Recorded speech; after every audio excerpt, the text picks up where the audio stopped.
Ah,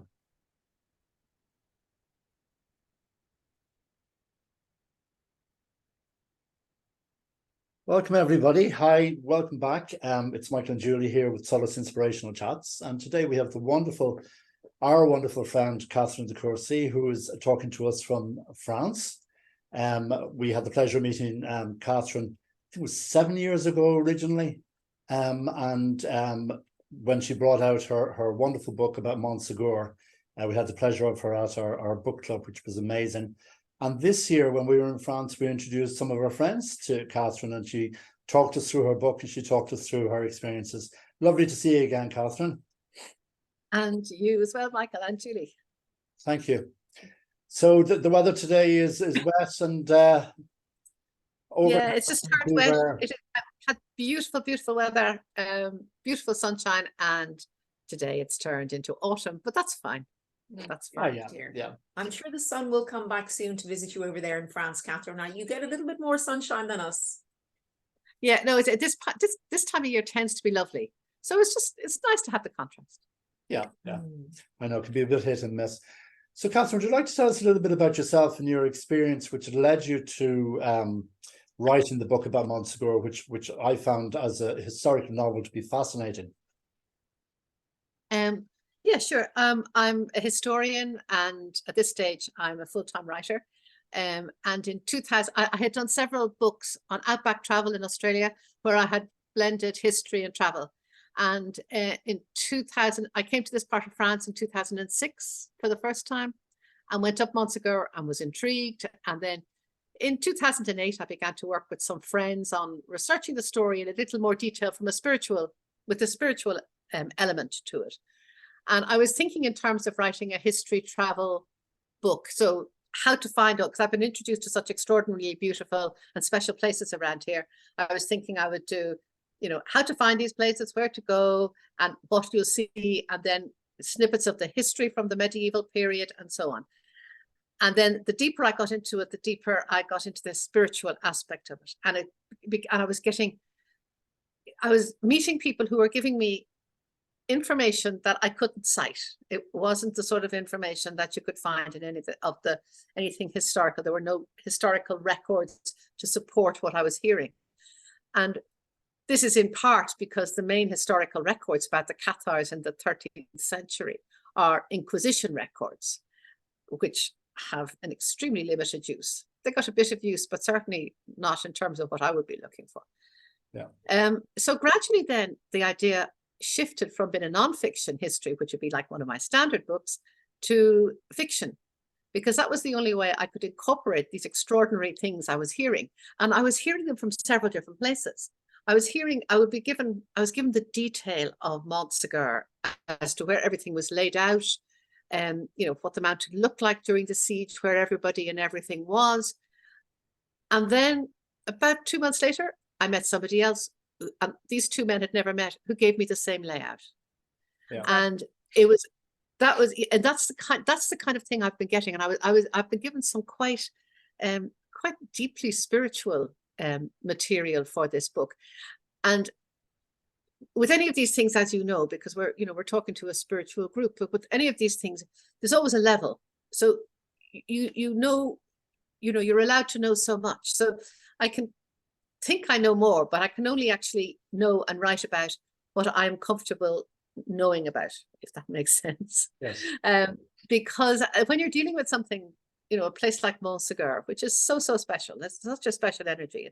People have extraordinary reactions when they're on the mountain. The story itself of the people we know as the Cathars, the Christians, who were they? And that's where my current research is going in more detail, back to early Christianity. So as you gather this information, both from historical sources and then from spiritual sources, and then from sitting in a place, like sitting on the mountain. The book took me 6 years to write. And in that 6 years, I would have spent a huge amount of time on the mountain, in sun, in wind, in rain, in snow. I was buzzed by helicopters, and if I'd had a flamethrower, I would have taken them out of the sky, because I really felt they were after me. It's that kind, you're so, engrossed in the story. And then, somebody with the drone starts to buzz you. It's uncomfortable. But, you know, there were times when the mountain was so jam-packed that you walked down slowly behind people. There were times when I was the only person on the mountain. And so on. So through all of through that whole combination of, you know, spiritual or information coming from, for want of a better term, mystics, information from historical texts, information from reading around the subject of the age of intolerance, you know, this whole medieval period, and from sitting in the landscape, the novel began to create itself. And I also, of course, had to learn how, you know, I had to really develop my novel writing skills so that it worked as a novel. So that was one of the reasons it took 6 years, was to actually form it into a proper novel, as opposed to a novel, a non-fiction sort of disguised as a novel. Yes. And both of us having read your novel, Catherine, we loved it, and we're going to put the details in the chat too and recommend that people read it. And one of the wonderful things we experienced with you is that you gave people a talk when we brought them on retreat, and we're hoping that we will return again next June and that we will book you in to give a talk, because it is amazing having someone who's written a book about Montsegur and then is able to talk to people and tell them about it. It was just brilliant. People absolutely loved it. So we're definitely going to book your services again, Catherine. You were amazing this year, and we were just so grateful and so appreciative. Yeah, absolutely. And you know, the fact that the people, as you know, when you and I spoke before you came to meet us, you said, you know, will everybody have been up the mountain beforehand? And I said, yes, we will. And you said, great, because that's what I want to hear. And for you to be able to relate your story then to them, they were enthralled. They're absolutely delighted to meet you. Yes, and it's always great to meet to an Irish person too. I'm a little bit biased, but yes. Well, there are two things. Well, firstly, what would be really nice if you were up for it is I'd go up Montsegur with you and stop at certain points along the way, because that then inspires and you can hold the story. Because once you go through what's now the visitor centre, and then there's the ditch. Yeah. And when you go through that ditch and onto with the laurel tree to the left-hand side, once you're there on the mountain, everything changes, because you've actually entered this special realm. Yes. And when I was brought there by one of my, again, for want of a better term, mystics, he said, he stopped it. He'd never been there before. He knew nothing about it. And we stopped at the ditch and he said, oh, stop. And he paused for quite a while and he said, this place is more special than you can imagine. Yeah. And he said, when you go through this ditch, be very reverential on, you know, to where you're going. Yes. As one would going into a temple or a church or something. This is a very special and important and spiritual place. It's not just an old mountain to race up and race down. It's a very special place. So that's the first thing. And the second thing with regard to being Irish, I find it very easy to talk to Irish groups, because regardless of how we might feel about, you know, our religious upbringing, the Roman Catholic Church, in essence, there's an awful lot been held in terms of Christianity. It's part of who we are, and we know it. So even if we've had issues or problems or whatever, the essence at the core is something that we know that we can grasp.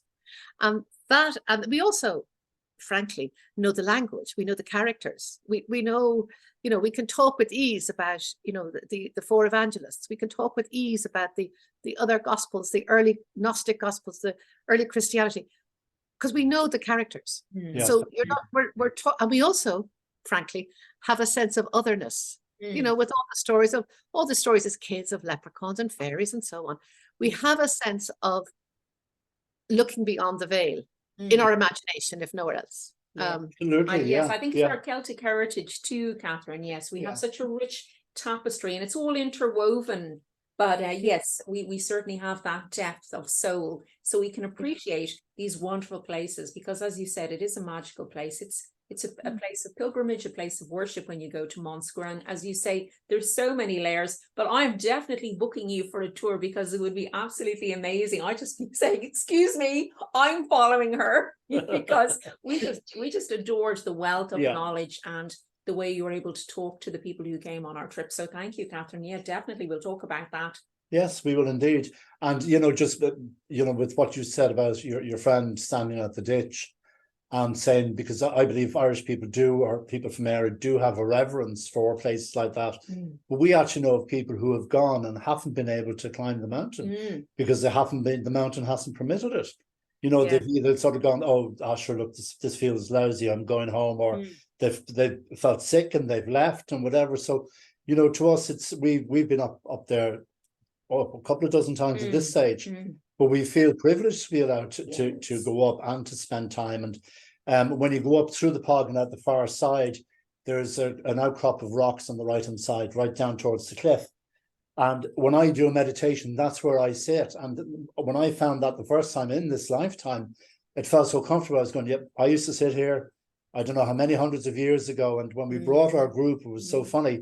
One of the girls raced me to the rocks because she knew she'd been there before as well. So it was great. It's actually on her Facebook profile. I said, oh, hang on, that's Michael's seat. Yeah. So, but you see, we're drawn back again. If anyone who believes in reincarnation is watching this, they will feel an affinity, they will feel a draw. And obviously we have to give a shout out to the wonderful Yanis also, because we'll be staying with him, and he has such a beautiful B&B, boutique B&B, Le Pellerin, the Pilgrim, isn't it? Yeah, yes. And then he has a beautiful room which we will avail of also, because we had done a lovely meditation to invite in the Divine Feminine before you had arrived, and it's such a magical place. And speaking of magic, we got to meet Laura's mule there a number of weeks ago. He came to Dublin, so we went up and we were talking to him, and we said that we'd been in Montsegur, and we said that we'd stayed with Yanis. So we just love all these interconnections, like globally, wherever you go in the world. It is amazing. There's this draw, but it's the draw of the Cathars, I suppose,